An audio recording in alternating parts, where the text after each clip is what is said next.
עוד זה מדבר וזה בא, נוהגים לומר, הפעם לא באשמת ממשלתנו, בכל העולם יש לא מעט בעיות, הדולר גם עולה, וכנראה שזה יגיע אלינו לכיס. אז אם אני אמשיך את מה שאמרנו קודם, ההצעה, הרבה אנשים מציעים להעלות את מס ההכנסה, אז מצד אחד יישאר לנו פחות כסף, מצד שני, הכל המחירים יעלו, תקופה לא פשוטה מחכה לנו. כנראה שמחכה באמת תקופה לא פשוטה, מה שמטיל לאחריות הרבה יותר גדולה על הממשלה, כי היא הגוף המכוון, היא הגוף המסדר, והיא צריכה לוודא שאנחנו האזרחים, כאשר הכל עולה, כולל מס הכנסה, הכל עולה חוץ מאשר הקצבאות, חוץ מאשר השכר שלנו, שרק הולך ונשחק מיום ליום, צריכים לוודא שמוצרי היסוד יהיו בפיקוח. צריך שתהיה פה רגולציה כמו שצריך. צריך להפסיק לדבר שטויות ולהגיד, אנחנו נייבא לכאן מוצרים ונהרוס כאן את התעשייה המקומית.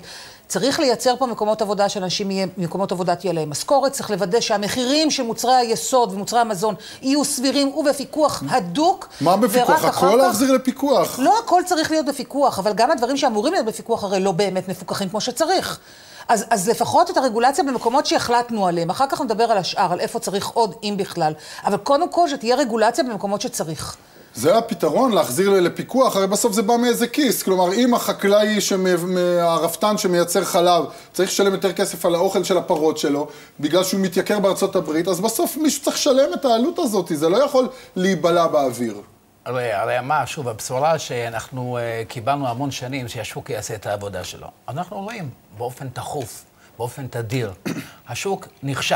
עכשיו, זה לא כשלי שוק, אתה יודע, יש לי שתפס שאומר, כשלי שוק, הבה נתקן פה, הבה נתקן שם, וניתן למערכת לעבוד באופן טבעי. לא, הכשלים הם כל כך מהותיים שהשיטה נכשלת. כשהשיטה נכשלת, שוב, אני לא בא וטוען שצריך לבטל את השוק החופשי, אבל כמו תמי, במקרים רבים יש... מה, אתם רוצים לחזור אחורה לימים האלה שכל דבר היה בו פיקוח? למה זה לחזור אחורה? כי זה לחזור אחורה, כי מחר גם יהיה... זה לעשות סדר ולהחזיר את ההגינות ואת ההוגנות למשק הישראלי. זה פיקוח ורגולציה, למשל אי אפשר לעשות סדר כשהכל עולה מסביב. עידן מוסכם על כולם שחייבת להיות רגולציה, למשל בתחום של יחסי עבודה, בגלל שאחרת אנחנו רואים מה קורה פה ג'ונגל. אנחנו תכף נגיע לעניין של יחסי עבודה, ואני אגיד שוב מה עולה. אם הדולר עולה, וצריך לייבא מזוט או לייבא פחם, אז נשלם יותר על חשמל, זה לא יבוא מאיזה כיס. אבל אתה מסתכל על זה כאילו, והמדינה זה איזשהו סוחר, שקרה שהמחיר של הדלק עולה בעולם, אז היא חייבת להפיל את העלות על הציבור. זה לא עובד ככה. המדינה היא בעצם קופה שמאגמת את המשאבים שלה, והיא יכולה במקרים כאלה ואחרים לספוג את חלק מהעלויות הללו. והתפיסה הזו שאומרת, הנה הדלק עלה, אוקיי, מיד מעלים את הדלק, או whatever, הפחם עלה. מה אתה רוצה שהקופה תספוג? חבר'ה, אין כסף, הקופה ריקה, הם מחלקים אותה ומחלקים אותה. הקופה ריקה משום שרוקנו אותה.